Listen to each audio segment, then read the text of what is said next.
आकाशवाणी मध्य प्रदेश से प्रस्तुत हैं प्रादेशिक समाचार।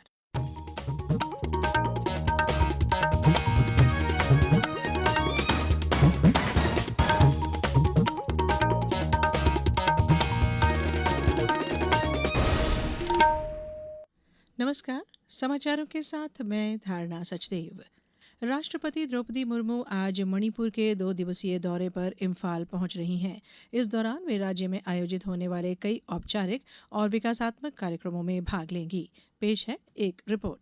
राष्ट्रपति द्रौपदी मुर्मू आज दोपहर इम्फाल पहुंचेंगी, जहां उन्हें पारंपरिक गार्ड ऑफ ऑनर दिया जाएगा। इसके बाद वे ऐतिहासिक मैपल कांगजेईबुंग स्टेडियम का दौरा करेंगी, जहां वे राज्य की समृद्ध खेल विरासत को मनाने के लिए आयोजित एक पोलो प्रदर्शनी मैच देखेंगी। शाम को राष्ट्रपति इम्फाल के सिटी कन्वेंशन सेंटर में मणिपुर सरकार द्वारा आयोजित एक नागरिक स्वागत समारोह में भाग लेंगी। राष्ट्रपति कई महत्वपूर्ण विकास परियोजनाओं की आधारशिला भी रखेंगी। कल राष्ट्रपति इम्फाल में नुपी लाल स्मारक परिसर का दौरा करेंगी। इम्फाल से जे थोकचोम की रिपोर्ट के साथ समाचार कक्ष से मृगनयनी पांडे।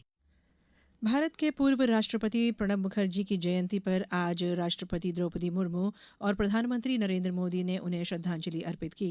प्रधानमंत्री ने कहा कि प्रणब मुखर्जी की बुद्धिमत्ता और स्पष्ट विचारों ने भारतीय लोकतंत्र को समृद्ध किया है और उनके साथ लंबे समय तक संवाद से उन्हें बहुत कुछ सीखने का अवसर मिला है।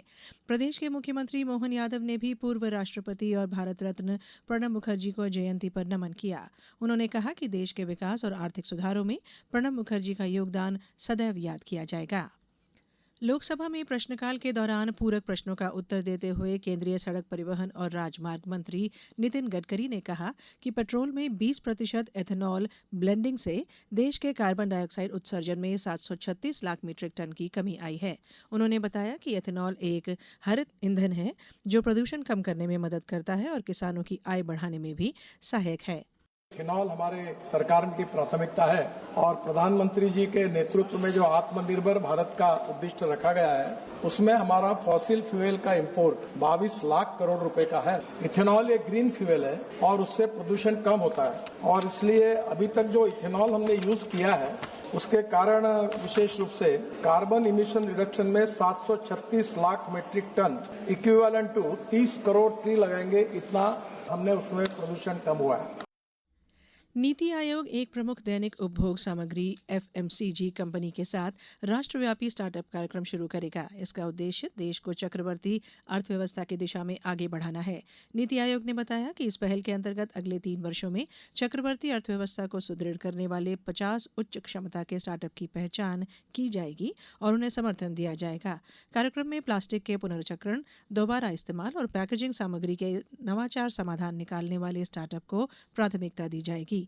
आयोग ने बताया कि चयनित स्टार्टअप को अनुदान राशि के साथ बाजार मान्यता के लिए अवसर दिए जा सकते हैं। राज्यसभा ने दीपावली को यूनेस्को की अमूर्त सांस्कृतिक विरासत सूची में शामिल किए जाने की आज सराहना की।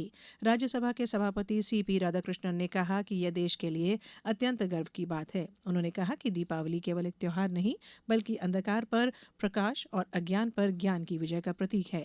श्री राधाकृष्णन ने कहा कि दीपावली भारत की 16वीं धरोहर है जिसे इस सूची में शामिल किया गया है।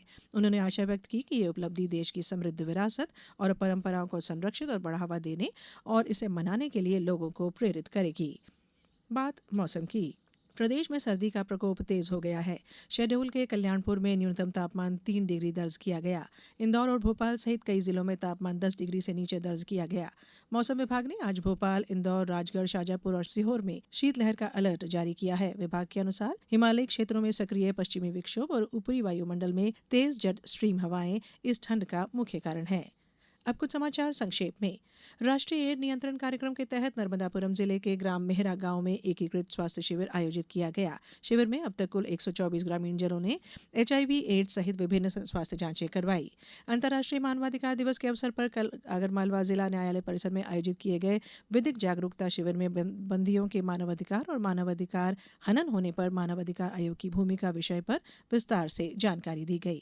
इस बुलेटिन में इतना ही। अगला बुलेटिन सुनिए शाम 7:10 पर। नमस्कार।